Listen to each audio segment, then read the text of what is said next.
الحمد لله نحمده ونستعينه ونستغفره ونؤمن به ونتوكل عليه ونعوذ بالله من شرور أنفسنا ومن سيئات أعمالنا من يهده الله فلا مضل له ومن يضلله فلا هادي له أشهد أن لا إله إلا الله وحده لا شريك له وأشهد أن سيدنا ومولانا محمدا عبده ورسوله لا نبي بعده اللهم صل وسلم على سيدنا محمد وعلى آله وأزواجه وذرياته وصحابه والتابعين والناصرين لدينه بالقول والفعل والتضحية إلى يوم الدين أما بعد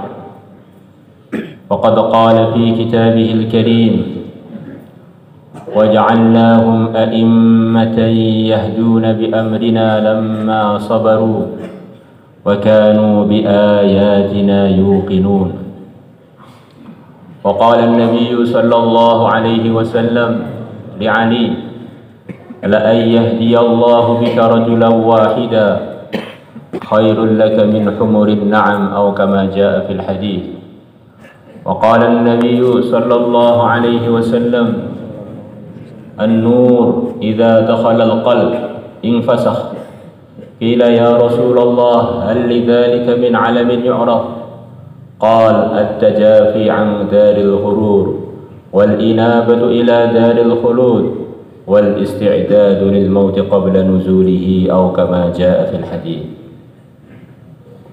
Teman-teman semua, kita sering dengar orang-orang yang menyemangati kita bahwa kita ini pikir agama, mikirkan umat,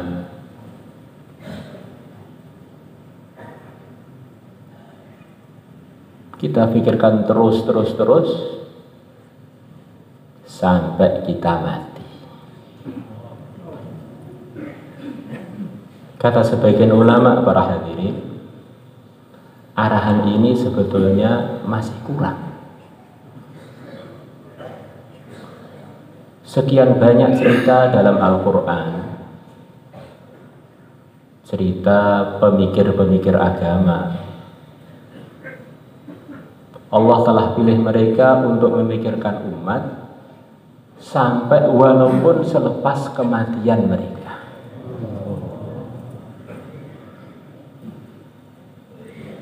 Mereka bukan nabi, bukan rasul, tetapi diberi derajat yang tinggi oleh Allah sampai selepas wafat pun masih pengen bermanfaat untuk orang-orang yang hidup di dunia ini.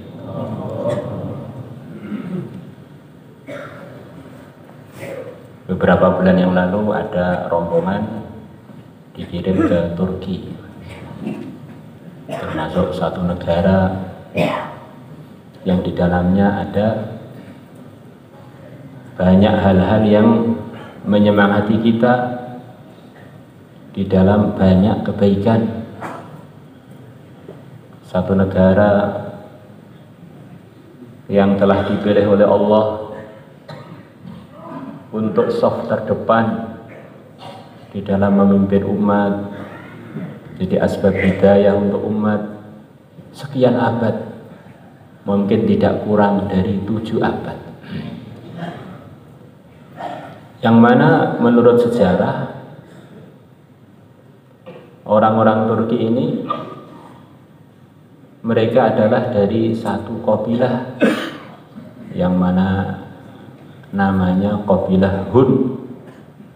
Satu kabilah yang letaknya di dekat daerah Cina, daerah Tionghoa. Mereka sukanya berkelana. Sampai di antara mereka ada yang pergi ke negeri Islam. Akhirnya mereka dapat hidayah kemudian pulang ke sebagian daerah mereka, termasuk di perbatasan Eropa Timur, untuk mulai mengembangkan agama. Ada yang keluarganya Abdul Ghani, ada yang keluarganya Haji Utsman. Mereka bareng-bareng usaha hidayah dari satu suku yang sama sekali tidak ada darah kecuali darahnya Nabi Adam dan darahnya Nabi Nuh, seperti umumnya orang Ajam. Tapi Allah telah pilih beliau-beliaunya untuk jadi asbab hidayah selama kurang lebih 7 abad. Maka kalau Allah pilih kita, pilih hadirin untuk jadi asbab hidayah untuk dirinya, untuk keluarganya, bahkan untuk generasi yang akan datang, itu sudah pernah terjadi di dalam sejarah.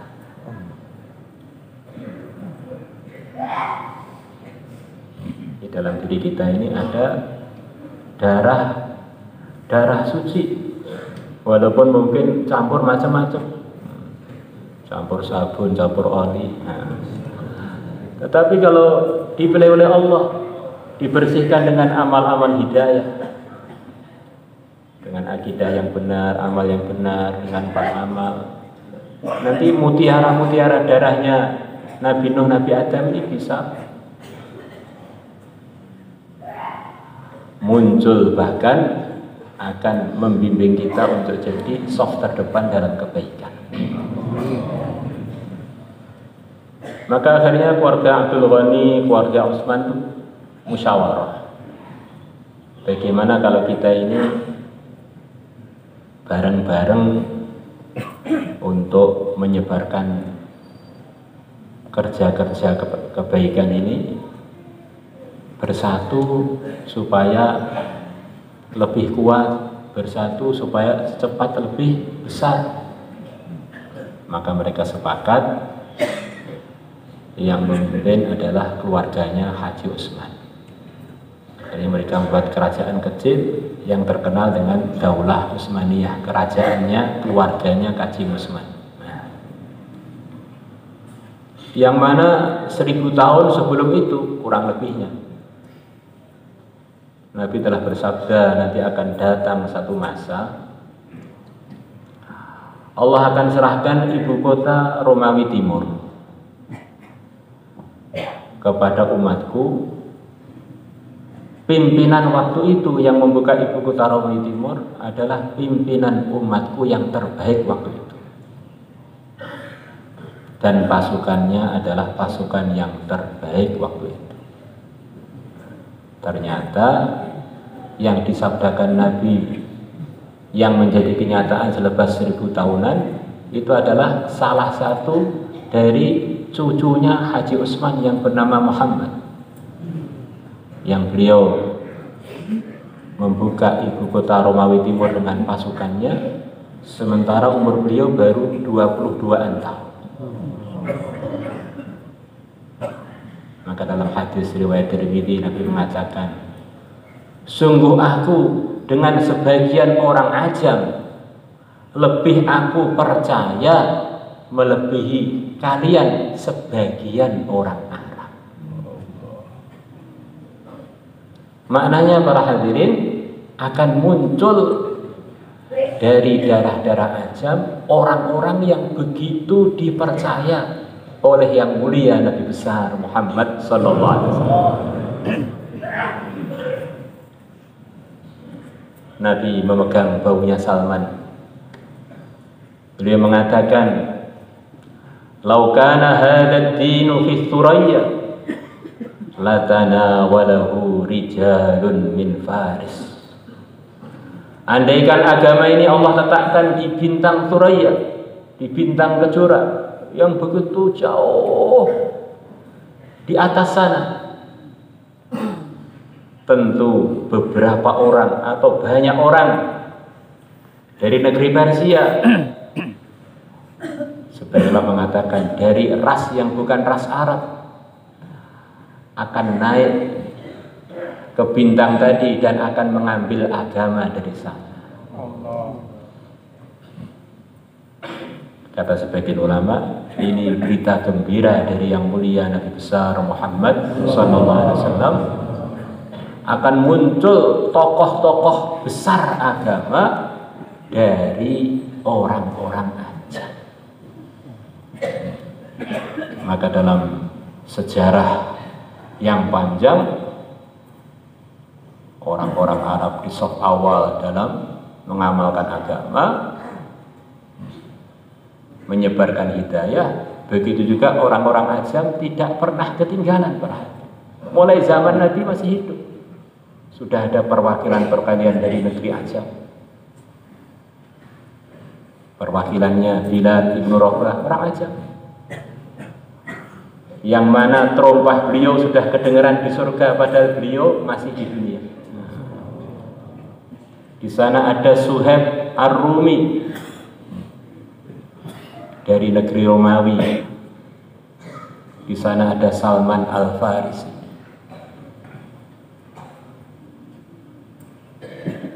Maka di negeri Turki sana ada kuburannya Habib An-Najjar, seorang yang namanya Habib yang terkenal dengan julukan Shahibu Yasin, seorang pejuang yang diceritakan di dalam surat Yasin, yang beliau telah wafat syahid di dalam perjuangan ketika beliau membela dai yang datang di daerahnya, menusrohnya, kaumnya nggak terima. Akhirnya beliau dipukuli, diinjak-injak sampai isi perutnya keluar, akhirnya beliau wafat. Pekerjaan harian beliau adalah tukang kayu, Habib An-Najjar. An-Najjar ini bukan nama para hadirin, tapi pekerjaan harian beliau.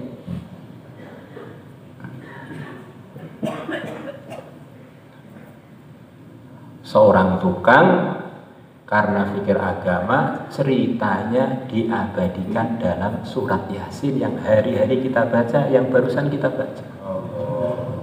Allah ceritakan bagaimana fikirnya beliau kepada umatnya. Andaikan kaummu tahu dengan sebab apa Allah telah ampuni aku, sebab aku wafat dalam perjuangan, sebab aku wafat di dalam ridhonya, Allah muliakan aku, Allah ampuni aku, Allah masukkan aku di tempat-tempatnya orang yang mulia di surga. Maka fikir-fikir beliau kepada umat ini Allah ceritakan dalam sebagian ayat surat Yasin yang dibaca oleh umat Muhammad sampai menjelang hari kiamat.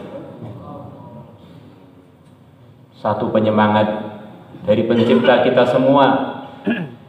Siapapun kalian, kalau memperjuangkan agama,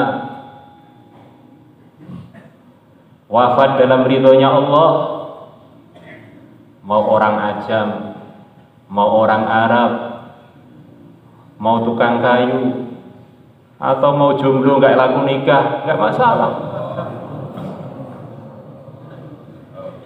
Yang penting Allah ridho, Allah akan muliakan orang-orang tersebut.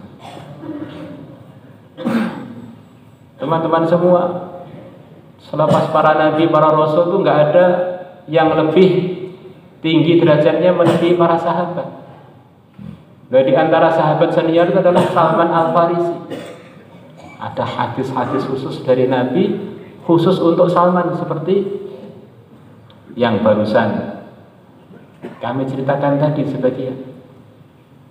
Salman Al-Farisi ini dalam ceritanya ketika beliau masuk Islam, umur beliau dalam sebagian riwayat sudah 150 tahun. Bahkan dalam sebagian riwayat umur beliau ketika masuk Islam sudah 300 tahun. Bahkan dalam sebagian riwayat dalam Tarikh Ibnu Hisham, beliau pernah ketemu dengan Nabi Isa. berarti umurnya sudah di atas 500 tahun. Maka dalam ceritanya ada 2 cerita, bahkan lebih dari itu. Beliau ngelamar calon istri beliau oleh mertuanya tidak diterima. Jadi ada wali yang gak laku kawin itu ada. Maka kalau kita ini dalam ridhonya Allah, sibuk dalam amal agama, perjuangan agama, gak laku-laku nikah gak masalah, kan ada bidadari berarti.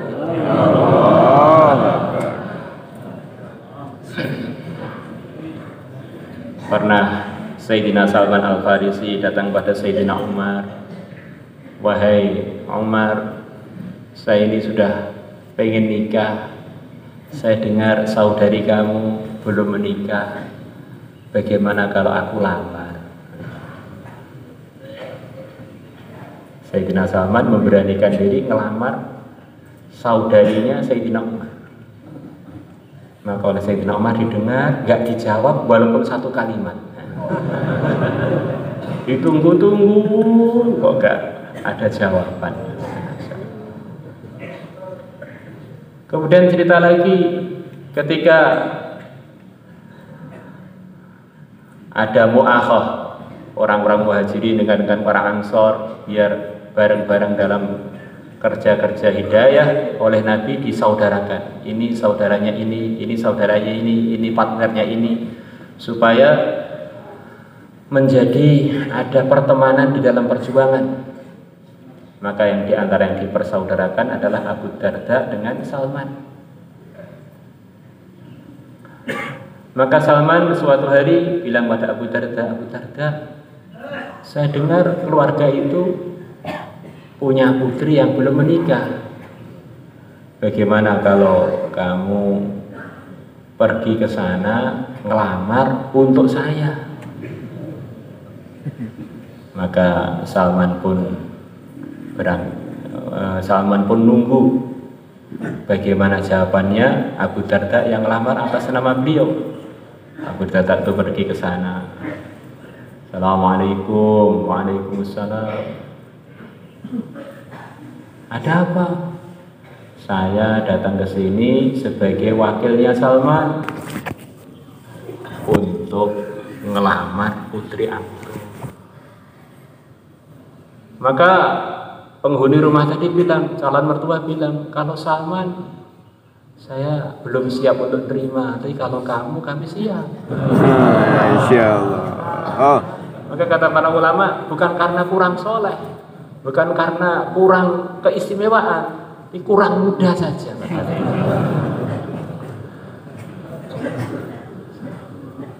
Maka kalau ada calon-calon mertua terima kita berat karena kita sudah tua, itu wajar.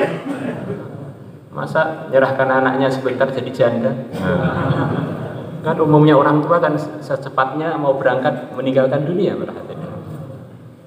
Biasanya begitu itu. Maka oleh Salman ditunggu-tunggu, kenapa Abu Darda nggak datang-datang? Akhirnya kepergok, ketemu nggak janjian.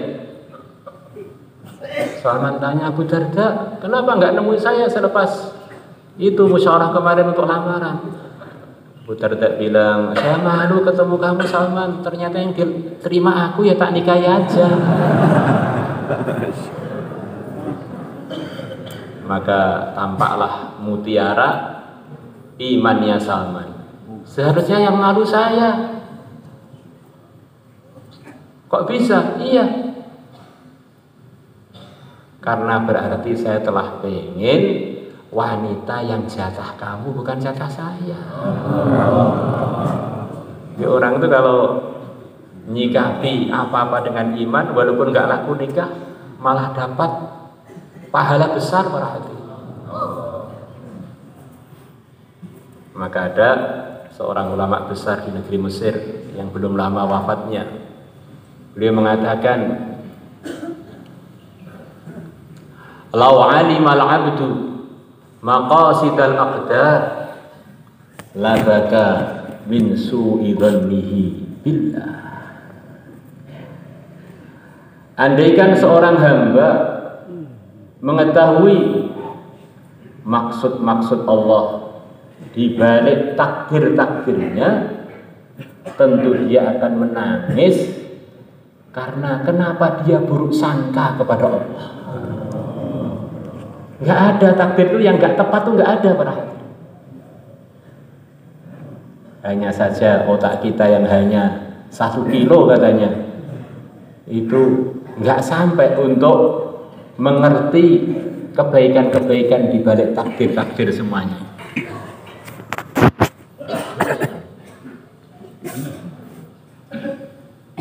Maka nanti di akhirat sana, selepas orang-orang di surga diputuskan untuk di surga, yang di neraka diputuskan di neraka, maka terakhir kata-kata yang diucapkan oleh ahli surga maupun ahli neraka, kata-kata yang sama. Selepas keputusan itu semuanya mengatakan perkara yang sama. Alhamdulillahi Rabbil Alamin. Segala puji bagi Allah, Tuhan semesta alam. Kalau orang-orang di surga mengatakan begitu, mungkin di otak kita wajarlah di surga, nikmatnya Masya Allah, bidadarinya luar biasa, terciptakan dari za'faron, nggak ada apeknya sama sekali, Masya Allah. Kerudungnya aja lebih mahal dari dunia dengan segala isinya. Bagaimana dengan yang dikerudungi? Kalau ludah di lautan dunia akan lebih manis melebihi madu.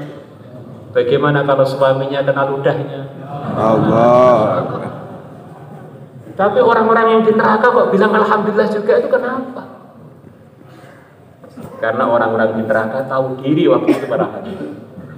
Kami ini kalau dimasukkan surga, ya surga baunya jadi nggak karu-karuan. Memang cocoknya kami ini di neraka. Yang di neraka juga merasa tepat, yang di surga juga merasa tepat. Nggak ada takdir yang nggak pas, nggak ada Pak.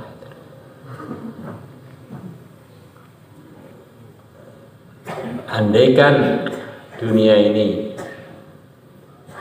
disuruh mengatur orang yang paling cerdas, kata Imam Ghazali kurang lebih, kemudian kecerdasannya dilipatkan lagi, lipat sekian juta kali lipat, maka dia tidak akan bisa menambah satu aturan pun di dunia ini yang dia pikir lebih baik. Ternyata nggak ada.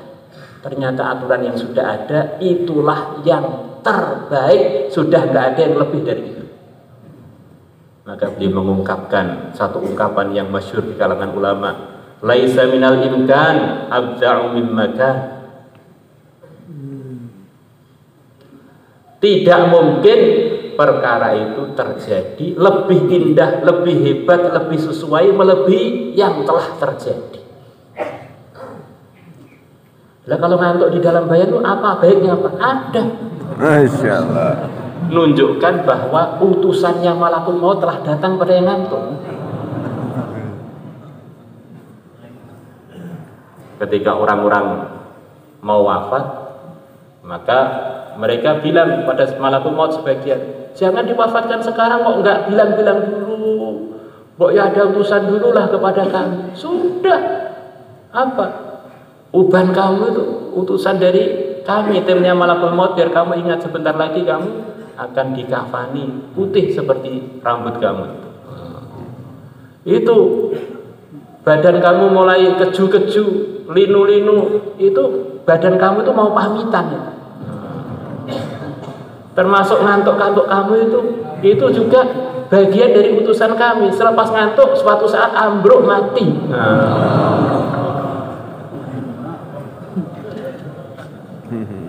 Tandanya hidup tuh mau mati, kata para ulama, diantaranya kita ada ngantuknya. Kalau kita nanti sudah sampai akhirat nggak ada ngantuknya. Hidup yang sebenarnya yang sudah tidak ada mati. Wa inna daral akhirata lahyal hayawan. Sesungguhnya negeri akhirat adalah kehidupan yang sebenarnya. Yang di surga nggak ada ngantuknya, yang di neraka bagaimana bisa ngantuk? Maka begitu diresmikan yang di surga, di neraka, Allah perlihatkan makhluknya yang bernama mati. Kemudian Allah perintahkan malaikat untuk menyembelih makhluk tersebut di antara surga dan neraka, biar penduduk surga tahu sudah tidak ada mati lagi, penduduk neraka tidak tahu bahwa sudah tidak ada mati lagi. Akhirnya sudah nggak ada yang ngantuk lagi. Kalau kita ngantuk-ngantuk ini justru ada hikmahnya. Ini pertanda saya tidak lama lagi mau ambruk.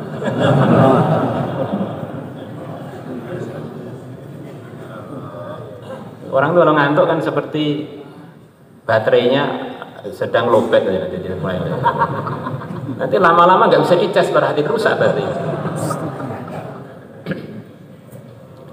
Hadirin yang dimuliakan Allah Subhanahu wa taala, diceritakan oleh para ulama sekian banyak cerita orang-orang soleh, bukan nabi, bukan sahabat. Ketika beliau hidup begitu barokah, jadi asbab hidayah. Begitu beliau hidup nggak punya kerajaan, bahkan uang pun sedikit,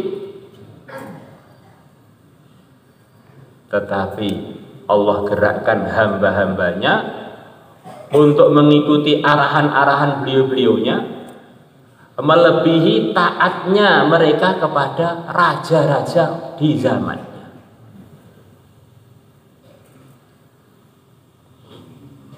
Termasuk diantaranya Abdullah ibn Mubarak, Masya Allah. Bagaimana kalau beliau datang ke satu negeri, orang-orang pengen ketemu beliau itu saking semangatnya, sampai lari-lari, sampai serandalnya pada copot-copot talinya karena pengen sekali ketemu dan melihat beliau. Maka waktu itu beliau sedang pergi melewati daerah kekuasaannya Harun ar-Rasyid. Harun ar-Rasyid sedang duduk-duduk dengan istri beliau, istri tercinta beliau, Sayyidah Zubaidah, seorang wanita yang punya banyak sejarah di dalam kehidupannya Harun ar-Rasyid.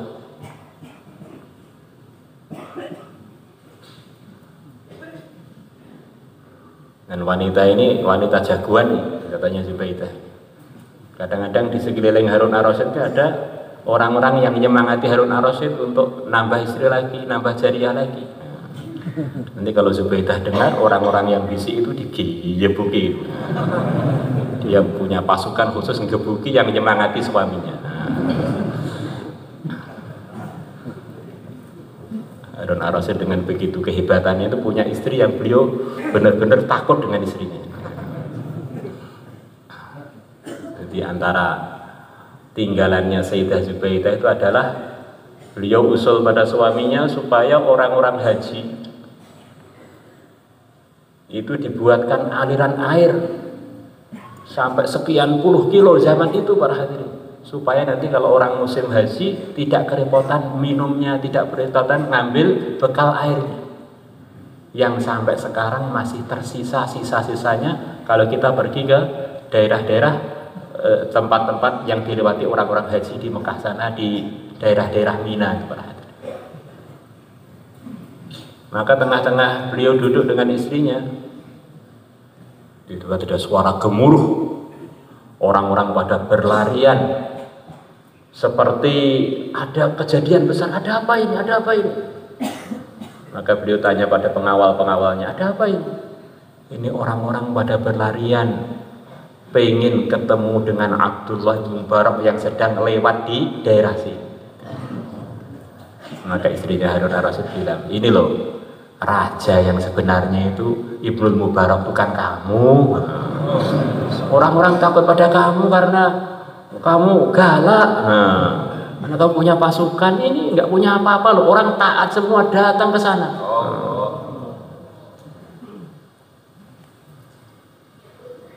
Belum lagi ceritanya para a'imah, namanya Al-Imam Asy-Syafi'i rahimahullah. Secara umum zahirnya beliau ini miskin, tetapi Allah muliakan beliau. Nggak tahu berapa banyak umat di zamannya yang datang dari berbagai negeri, termasuk diantaranya Al-Imam Ahmad yang sudah jadi imam besar waktu itu, yang sudah hafal 1 juta hadis, masih meluangkan waktu kurang lebih 2 tahunan ngaji pada Imam Syafi'i. Belum lagi cerita-cerita yang akhir, ceritanya Syekh Ahmad Al-Faruqi. Ini guru besarnya hampir semua ulama India, termasuk Syekh Ilyas. Bahkan ulama-ulama Nusantara, sanad-sanad wirid mereka hampir semuanya selalu ada nama Syekh Ahmad Al-Faruqi, yang pernah ngambil fikir-fikir dari para masyayikh di Nusantara, Indonesia, Malaysia, Thailand. Nanti ke atas-atasnya ada Syekh Ahmad Al-Faruqi yang pernah jadi asbab hidayah seluruh dunia. Padahal zahirnya beliau bukan penguasa, padahal zahirnya beliau bukan orang yang punya negara, rakyat biasa, tapi kewibawaannya melebihi para raja di zaman.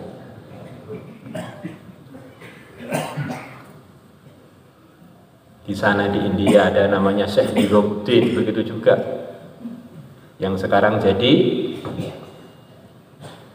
satu tempat yang diziarahi orang seluruh India, bahkan seluruh dunia, yang akhirnya di sana ada Masjid Banglawali yang akhirnya dinamakan Masjid Nizamuddin karena di situ ada seorang ulama besar yang namanya Nizamuddin.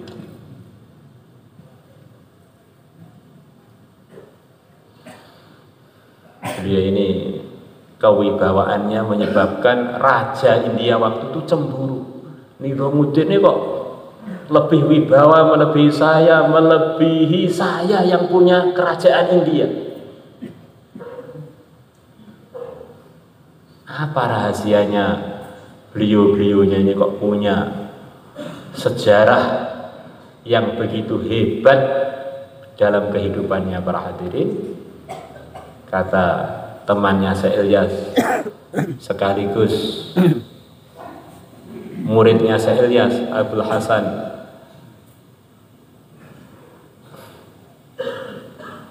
Al-Hasani An-Nadwi, seorang ulama besar di India, beliau mengatakan di antara rahasianya para hadirin adalah 2 perkara.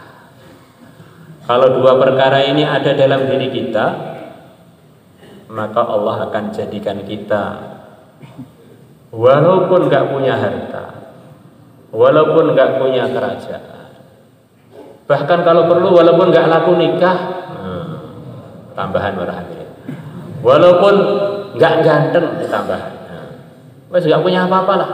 Tapi kalau punya 2 perkara ini, Allah akan berikan kepada kita sultanah ruhaniyah. Allah akan berikan kepada orang yang punya 2 sifat ini kerajaan yang tidak tampak.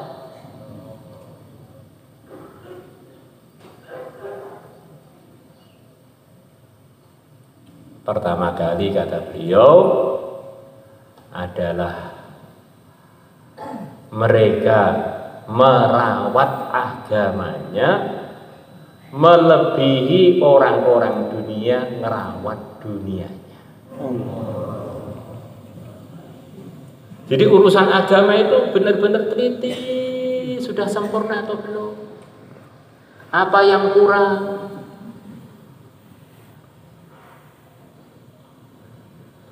Karena setiap bagian agama ini di dalamnya ridhonya Allah, di dalamnya ada nur hidayah, di dalamnya ada kejayaan, di dalamnya ada pertolongan Allah, ada penjagaan dari Allah, ada janji-janji anugerah dari Allah. Di dalamnya itu ada bidadari-bidadari yang dijanjikan di surga dari Allah. Sepertinya perkara kecil, bersihkan masjid, itu diantara maharnya bidadari adalah bersihkan kotoran dari masjid. Kalau orang nggak pernah bersihkan kotoran dari masjid malah ngotori, nanti bidadarinya bisa lari berarti. Ikhrajul qumamati minha muhuru huril ain.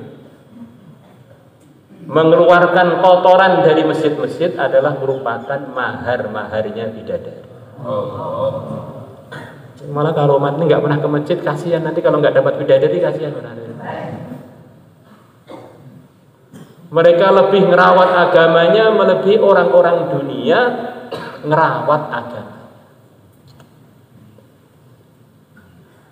Teman-teman semua, kalau kita ini pergi ke toko-tokonya orang dunia, para hadirin, pergi ke supermarketnya, Masya Allah, begitu telitinya mereka. Barang-barang kecil semuanya ada barcode-nya. Begitu keluar tanpa izin langsung ketahuan dipegang satpam, para hadirin. Ada CCTV-nya, ada kameranya, diawasi. Pokoknya nggak mau walaupun 1 koma hilang dari komputernya itu nggak mau. Begitu teliti. Sekarang coba kita lihat ujung kuku kita sampai ujung rambut kita yang sudah sesuai dengan agama beneran tuh berapa, para hadirin? Berapa koma? Maka Syekh Ahmad Al-Faruqi yang telah diceritakan tadi, beliau mengatakan, suatu hari saya ini pernah tanpa sengaja masuk ke toilet yang seharusnya kaki kiri dulu, saya masuk dengan kaki kanan dulu. Hari itu rohani saya begitu merosot sampai hampir-hampir saya nggak kuat amal. Ini bukan melakukan yang makruh, para hadirin. Mungkin yaitu meninggalkan satu hal yang biasa beliau kerjakan. Mungkin makruh pun nggak sampai, para hadirin. Mungkin. Dan itu nggak sengaja, para hadirin. Maka orang-orang sufi sebagian mereka punya pengalaman di antara yang merosotkan hati dari hidayah, para hadirin. Kalau orang junub nggak cepat mandi atau minimal duduk dulu, kemudian langsung makan, langsung tidur, ini bagian dari memerosotkan cahaya hidayah dalam hati. Jadi orang-orang dulu itu teliti. Maka coba kita renungi arahan-arahan para masyayikh kita, para hadirin. 6 sifat, ya kita usaha 6 sifat itu diwujudkan di dalam kerja kita. Nanti kan jadi ada gambaran ngerawat agama dengan baik. Iman yang benar kepada Allah, iman yang benar kepada Rasulullah, sholatnya dibenerin benar, ngaji terus, wiridan terus, kemudian akhlak yang baik dengan hamba-hamba Allah, orang-orang Islam, semuanya dikerjakan dengan ikhlas, kemudian siang malam diperjuangkan. Ini 6 sifat ini harus lengkap, para hadirin. Nanti kalau yang kita pilih salah satunya namanya nggak amanah, para hadirin. Wong diberi pelajaran 6 kok diambil 1 itu gimana? Suruh menyempurnakan 4 amal kok diambil salah satu, ini namanya nggak amanah. Ini kalau murid lu masuk ujian nggak lulus, para hadirin, karena yang diambil 1, yang ditinggal 3. Oh, ini nggak lulus. La ilaha illallah. Kemudian yang kedua, mereka ini dalam hatinya sama sekali tidak ada berharap kepada selain Allah. Waktu suka yang diingat Allah, waktu duka yang diingat juga Allah. Karena selain Allah itu, para hadirin, tidak mampu buat apa-apa. Bahkan selain Allah itu ya seperti kita ini, para hadirin, nahan ngantuknya aja gak mampu, bagaimana kita mau berharap pada dia? Dia ini berpuasa, tak demo biar ikut arahan saya. Dia ini seperti kamu. Kalau dia sudah digerakkan ngantuk, dia pun nggak bisa melek. Kalau dia ini sudah digerakkan begini, yang bisa gerakkan hanya satu, yaitu Allah. Kalau kamu sudah makbul, doa, selesai masalah pribadi, masalah keluarga, masalah negara. Kalau yang merotes sendiri belum makbul, ya capek-capek aja, berarti. La ilaha illallah. Hati ini hanya berharap kepada Allah. Insyaallah kita semuanya terakhir. Inilah yang kita cari dari usaha-usaha yang kita kerjakan, usaha 6 sifat, usaha 4 amal. Karena usaha kita ini para hadirin, usaha yang tidak berbayar. Yang ada suruh bayar. Takaza, maka jangan sampai capek-capeknya nggak jelas targetnya. Keluarga sudah sering kita tinggal, harta sudah sering kita keluarkan, kemudian waktu sudah banyak kita gunakan, maka target kita adalah bagaimana hidup sekali merawat agama dengan begitu baik, dan hati ini hanya berharap kepada Allah. Nanti kalau hati itu berharap kepada Allah, terus nanti pergaulannya dengan anak, dengan tetangga bagaimana? Hadirin yang dimuliakan Allah Subhanahu wa taala, kalau hati itu isinya keagungan Allah, hati itu isinya pengen selalu hubungan baik dengan Allah, maka orang yang hatinya selalu ta'alluq dengan Allah akan menjadi orang yang terbaik dalam segalanya. Terbaik dalam akhlaknya, terbaik dalam pergaulannya, terbaik dalam muasyarahnya, karena dia tahu sebetulnya makhluk-makhluk itu hanya sarana untuk memperbaiki atau merusak hubungan dengan Allah. Akhirnya dia begitu hati-hati berhubungan dengan makhluk, jangan sampai penciptanya marah kepada saya. Kata Imam Ghazali rahimahullah, kurang lebihnya orang itu belum akan sampai kepada iman yang sebenarnya sebelum dia ini melihat seluruh makhluk ini seperti boneka-boneka yang ditali dengan tali-tali gaib, ditali dengan qudrah dan iradahnya Allah. Dia lihat makhluk itu yang diingat Allah, bagaimana Allah. Kalau saya buat dengan makhluk ini begini, bagaimana saya dengan Allah. Kalau saya buat dengan makhluk ini, bagaimana saya dengan Allah. Akhirnya dengan seluruh makhluk itu jadi baik semua para hadirin.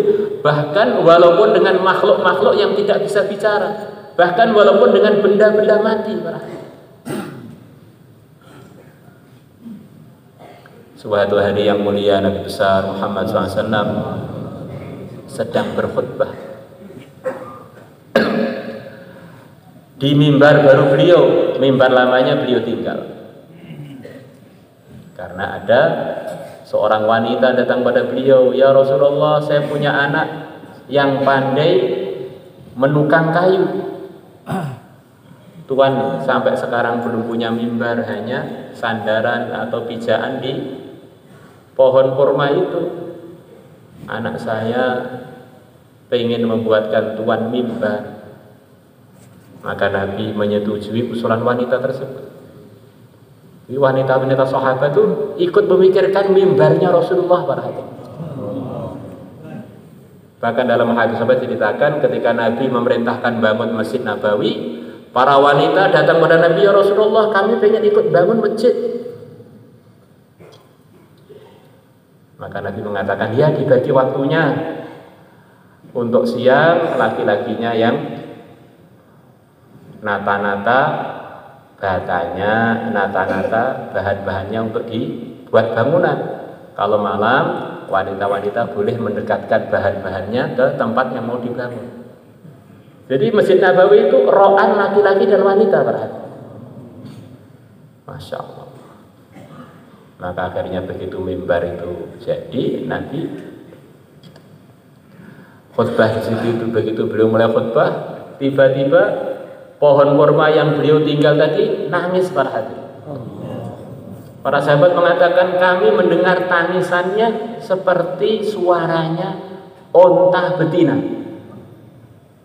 Ini onta betina itu ada suara khusus para hadirin. Kalau antum pengen dengar ya lihat aja, onta ada di situ. Yang betina itu ada suara khusus, seperti tangisan kesedihan, dan memang sedih beneran. Maka yang mulia Nabi besar Muhammad SAW mencontohkan kepada umat Yang perlu disayangi bukan hanya umat yang bisa bicara, bukan para mukallaf saja. Sampai pohon pun beliau menyempatkan turun dari khutbahnya. Beliau datang ke pohon tadi, beliau tepuk-tepuk, beliau elus-elus seperti seorang ibu yang mendiamkan anaknya yang sedang nangis.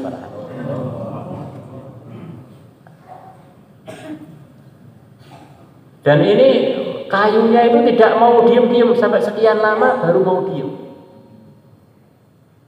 Kemudian Nabi merintahkan para sahabat, ini kayunya ini kamu tanam aja.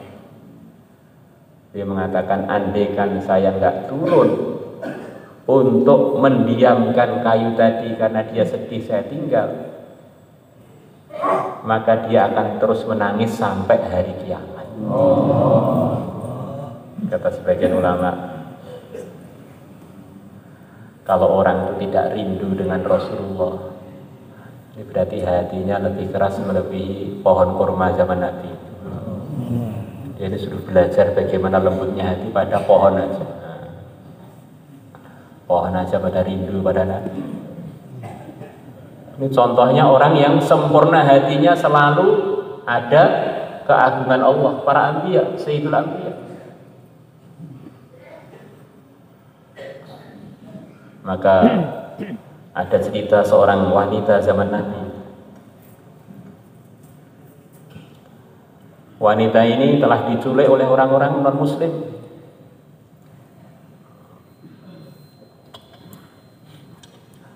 Maka wanita Nabi nazar, kalau saya akhirnya dia lepas. Dia berhasil naik ontanya non-muslim tadi yang tercepat yang dipunyai oleh non-muslim. Kemudian dia nazar, kalau saya sampai Madinah, bisa sampai Madinah, saya nazar onta yang telah menyelamatkan saya ini akan saya sembelih. Maka begitu sampai ke Madinah, Nabi dapat wahyu dari Allah bahwa ada sebagian sahabat yang punya sikap pada hewan yang telah berjasa pada dia, begitu itu. Kurang lebihnya hadisnya begitu. Maka oleh Nabi ditanya, kamukah wanita yang telah bernazar mau menyembelih unta yang telah menyelamatkan kamu, kalau kamu bisa selamat sampai sini? Iya. Wanita nggak berakhlak. Wanita nggak berakhlak. Allah telah jadikan unta ini asbab untuk selamat kamu, balasan kamu mau nyembelih dia.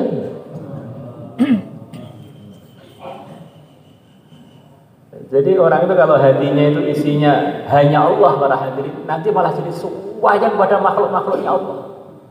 Orang yang katanya semangat sampai lupa anak, lupa istri, bukan semangat, para hadirin, Karena tidak ada orang yang lebih semangat mengamalkan agama melebihi para anbiya, melebihi sayyidul anbiya. Hidupnya tertata dengan baik, akhirnya layaklah beliau-beliaunya untuk jadi qudwah, jadi uswah, panutan untuk diikuti di dalam menggapai ridhonya Allah. Maka itulah yang mau kita buat dalam kerja-kerja yang barokah ini, para hadirin. Sempurnakan agama, sempurnakan takaza, sempurnakan amal, akhirnya hidup kita ini menjadi lengkap, menjadi indah.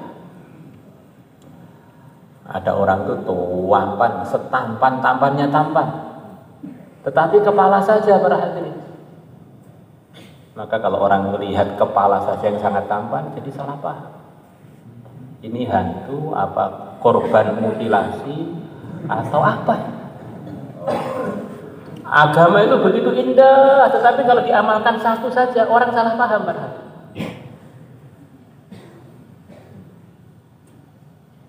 Begitu kita amalkan 6 sifat, Masya Allah, ternyata Pak Jenggot ini ya Masya Allah, apa-apa disempurnakan.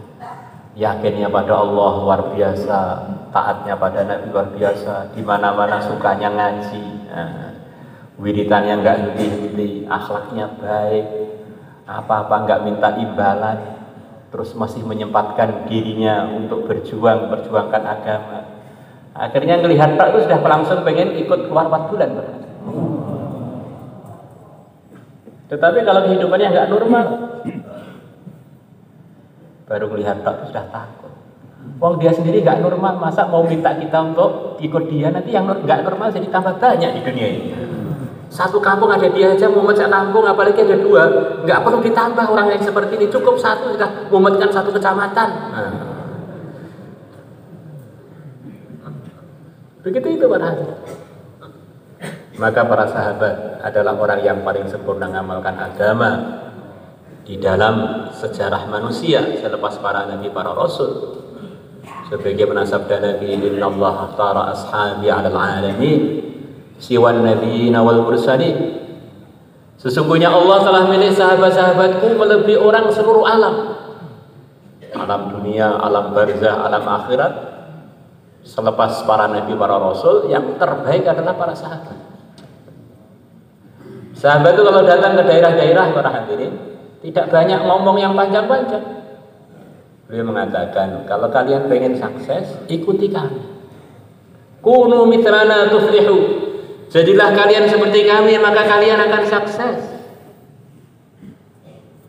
Kira-kira kita kalau pergi ke daerah-daerah berani nggak bilang begitu, Pak?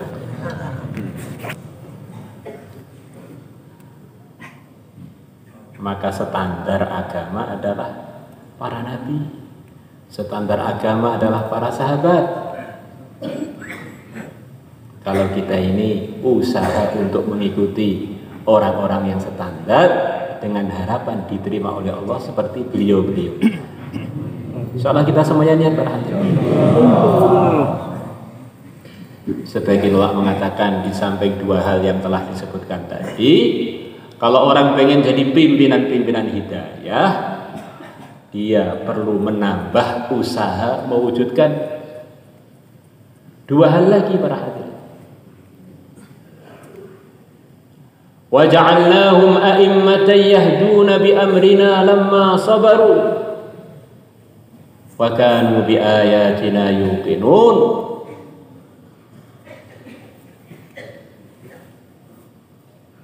Aku telah menjadikan mereka jadi pimpinan-pimpinan yang memberikan hidayah dengan perintah kami. Kesimpulannya mereka jadi pimpinan-pimpinan hidayah sebab mereka punya 2 hal. Lama sabaru, ketika mereka punya kesabaran. Dalam mengamalkan agama ini harus ada menyabar-nyabarkan diri para hadirin. Memang ujiannya begitu itu.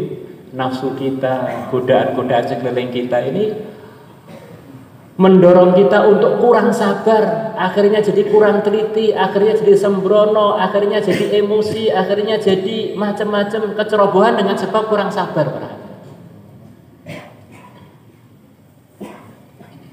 hadirin.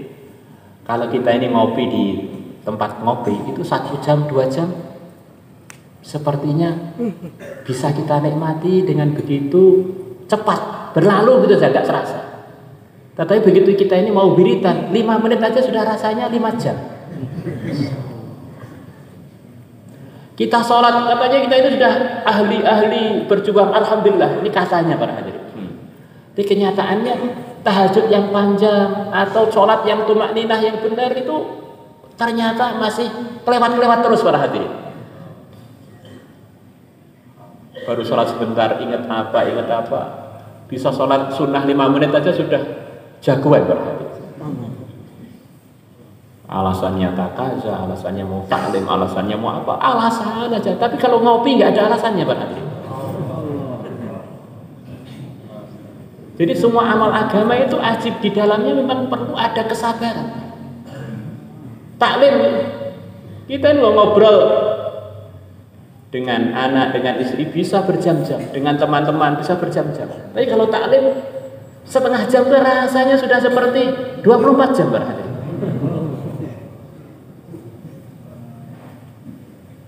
Maka semua kerja-kerja kebaikan itu coba kita sabar-sabar kerja dalam kerjakannya biar benar-benar akurat. Dalam sebuah hadis dari Nabi yang mulia, Nabi besar Muhammad SAW, sesungguhnya Allah suka pada hambanya kalau ngerjakan sesuatu, ngerjakan dengan itqon, dengan akurat, dengan teliti. Innallaha yuhibbu 'abdahu idza 'amila 'amalan ayyutqinahu aw kama jaa fil hadits.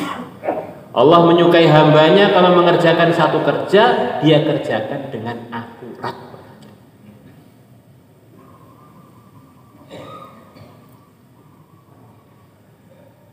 Kita ini hari-hari para hadirin berjalan. Di sana ada orang-orang yang ahli mengatur jalan. Ada kurikulum baris berbaris. Ternyata begitu kita ngikut kurikulum itu, kita ini dianggap belum bisa jalan para hadirin. Padahal menurut kita ini kita hari-hari berjalan. Ternyata begitu kita masuk di kelas mereka, kita dianggap belum bisa berjalan dengan benar. Beloknya bagaimana, mundurnya bagaimana, ternyata berbulan-bulan untuk mengatur jalan yang benar itu perlu latihan, itu pun tidak semuanya lurus.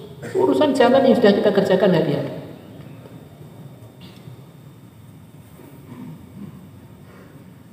Kita di Temboro itu ada kurikulum, di samping kurikulum ngaji, kurikulum itu ada kurikulum naik kuda.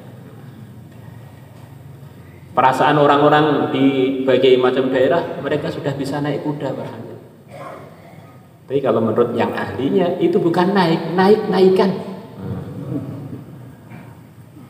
Pahanya masih mental, posisi badannya belum benar. Ini kamu ini mengikut ahlinya masih nol, hanya pernah naik di punggung kuda tapi belum ngerti. Kalau itu nyakiti kuda, kalau itu bahaya untuk kamu, kalau ini nyakiti mulutnya kuda, kalau ini begini bahaya. Ini contohnya begitu.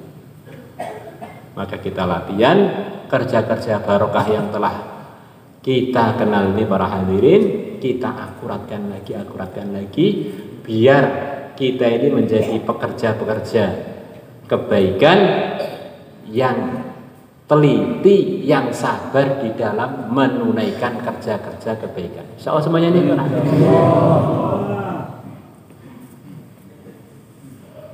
Teman-teman semua, ada Al-Imam An-Nawawi rahimahullah. Beliau nyusun kitab khusus adab-adabnya para pembawa Quran.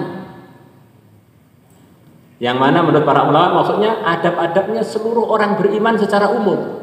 At-tibyan fi adabi hamalatul Quran. Apalagi yang pelajar dan pengajarnya. Maka di situ beliau mengatakan kalau duduk yang sopan. Bagaimana setiap mau berangkat nengok-nengok tempat-tempat yang biasa keluar hal yang gak pantas dari dirinya dibersihkan. Ingusnya dibersihkan, kuping-kupingnya dibersihkan, kuku-kukunya dibersihkan. Ketiak-ketiaknya dicium ada baunya apa tidak. Kamu ini membawa agama. Jangan sampai dengan sebab kamu agama termalukan. Kenapa sih orang itu kalau saya khususin kok pada lari? Ternyata lupa mandi sudah 1 bulan. Jadi ketimbang pingsan lari aja deh. Kadang-kadang kita nggak sadar. Sampai Imam Ghazali mengatakan lagi, orang itu biar bisa diterima semua kalangan. Kalau pakai baju jangan jelek-jelek banget, nanti akhirnya sebagian kalangan tidak menerima kita. Baju yang sedengan, yang bisa diterima kalangan atas, bisa diterima kalangan bawah. Pakai baju yang kira-kira kalau orang kaya lihat tidak merendahkan, orang miskin lihat juga nggak terlalu pengen, sedengan. Akhirnya semua kalangan bisa kita ajak untuk bareng-bareng berteman dalam memperjuangkan ridhonya Allah, bareng-bareng masuk surga. Insyaallah semuanya ini. Kemudian yang kedua adalah yakin pada janji-janji agama.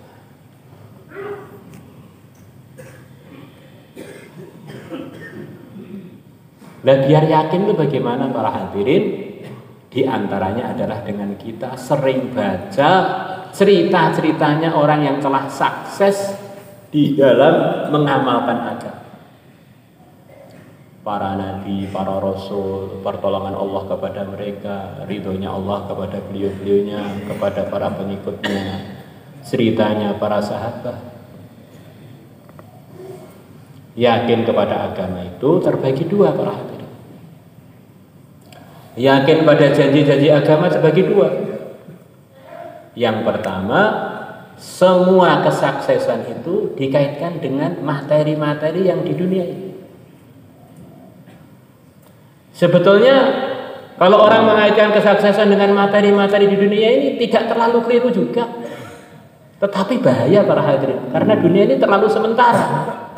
Kalau dibuat ukuran untuk mengukur kesuksesan yang ada dalam janji-janji Allah dalam agama, terlalu kecil. Ini namanya terlalu meremehkan dunia, meremehkan agama para hadirin. Satu subhanallah lebih mahal dari dunia dengan segala isinya. Nah, kita mau menimbang agama dengan dunia, namanya penghinaan para hadirin. Saya ini sudah kerja agama, sudah takaza, sudah taklim, duit saya kok gak lancar-lancar kok Pak, bagaimana ini apa? Janjinya bohong. Astagfirullah.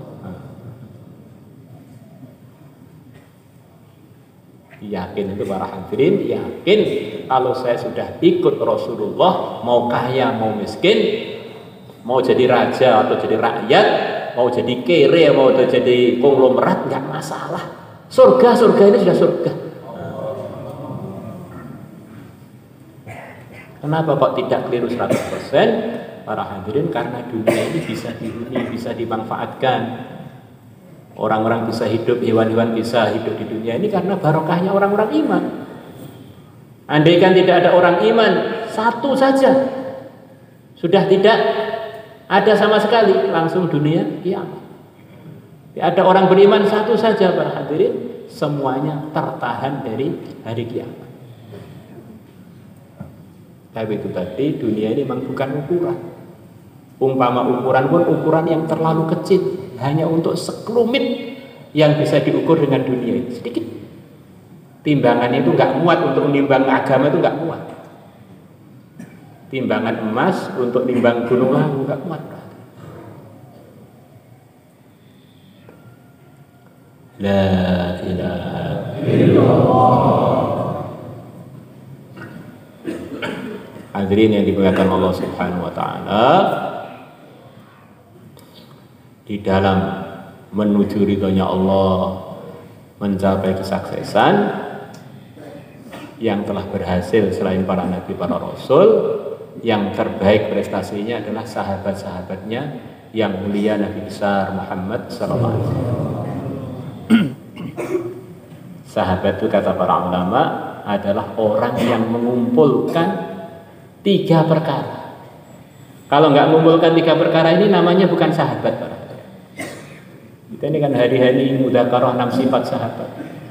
Sahabat itu siapa para? Pertama kali sahabat itu adalah man laqiya an-nabiyya sallallahu alaihi wasallam. Pertama adalah orang ini memang benar-benar pernah ketemu Nabi.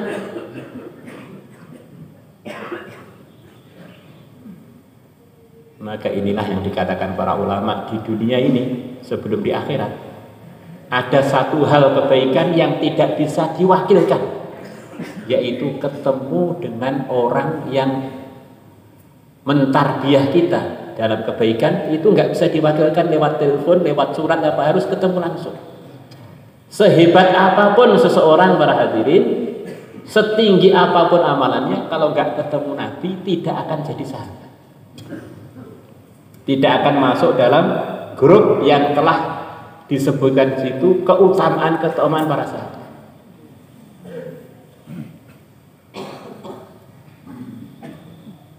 Yang kedua, ketemu Nabi belum cukup.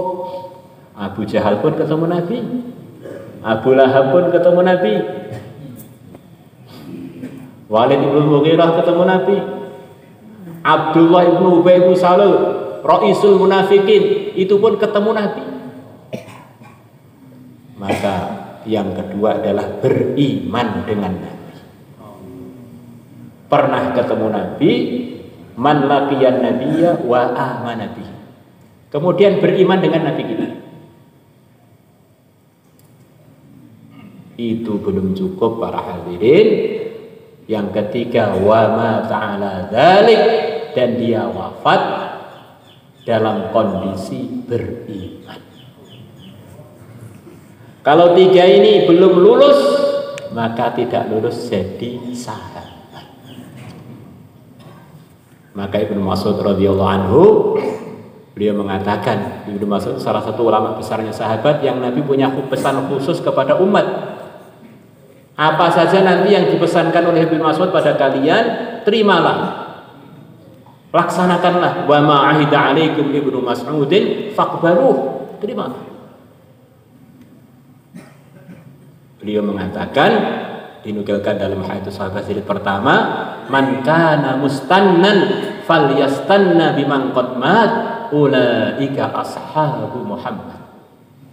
Kalau orang pengen ngikut, pengen punya panutan, maka supaya dia mengikuti orang-orang yang telah mati, merekalah para sahabatnya Nabi Muhammad. Jadi kalau belum wafat dalam keadaan beriman, belum jadi sahabat, Pak. Maka dalam sebuah majelis Nabi kita mengatakan, saya lihat salah satu yang hadir di majelis ini di neraka. Allah tampakkan saya, dia di neraka. Saya lihat badan dia begitu besar, gigi dia seperti gunung Uhud. Gedenya, kalau giginya aja seperti gunung Uhud, orangnya gedenya seberapa? Jadi lihat dia disiksa dengan berbagai macam siksaan di neraka. Ya, orang-orang kalau di neraka itu digedikan yang segede-gedenya supaya siksa itu bisa dia terima sekaligus, Pak.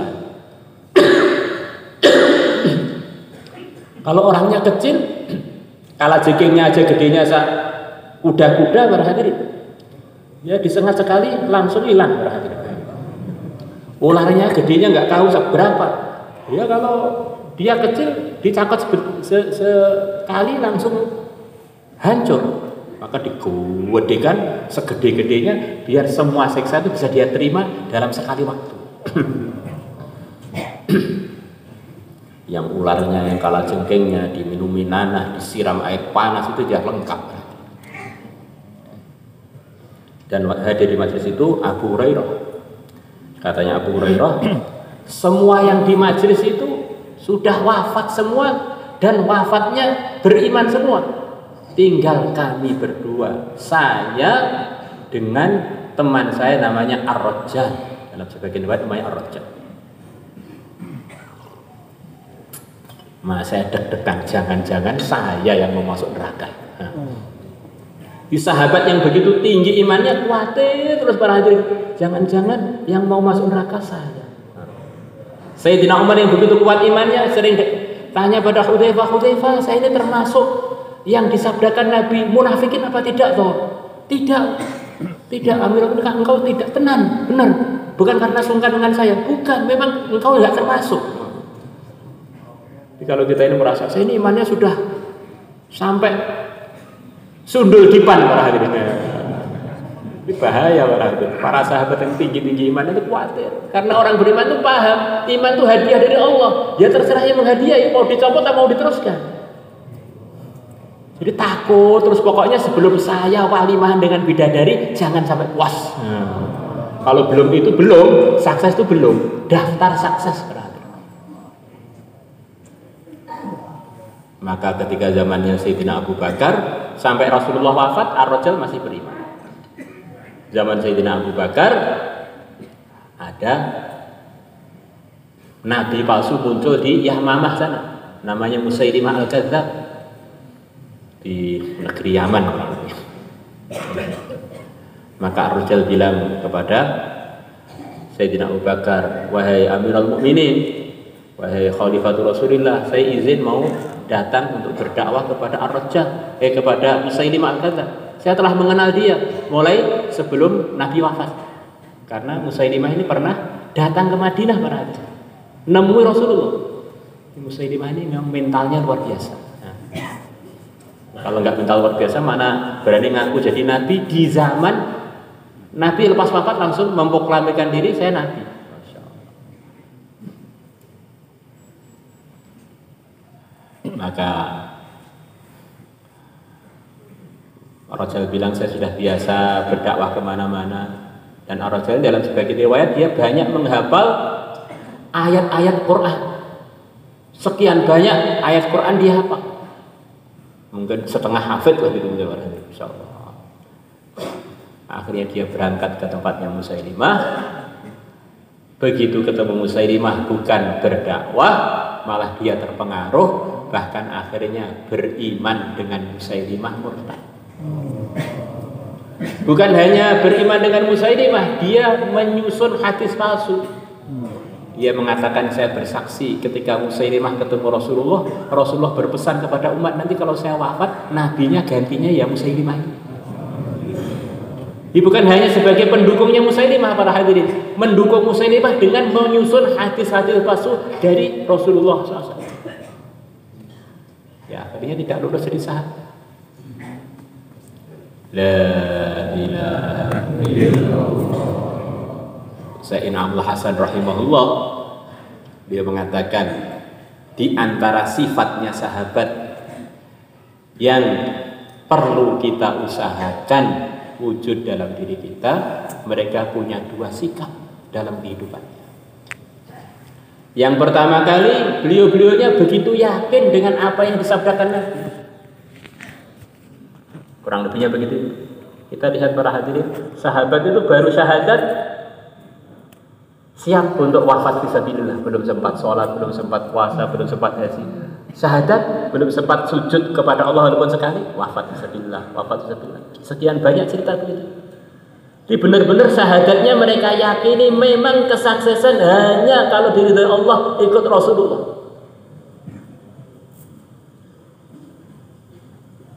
Inilah yang ada di hati-hatinya para sahabat, yakin yang begitu kuat. Kemudian yang kedua, kata beliau kurang lebihnya, sahabat itu begitu beriman dengan Nabi, berani ngambil keputusan. Apapun yang mengganggu agama saya, mengganggu ridhonya Allah, mengganggu hubungan saya dengan agama, saya putuskan untuk saya tinggalkan.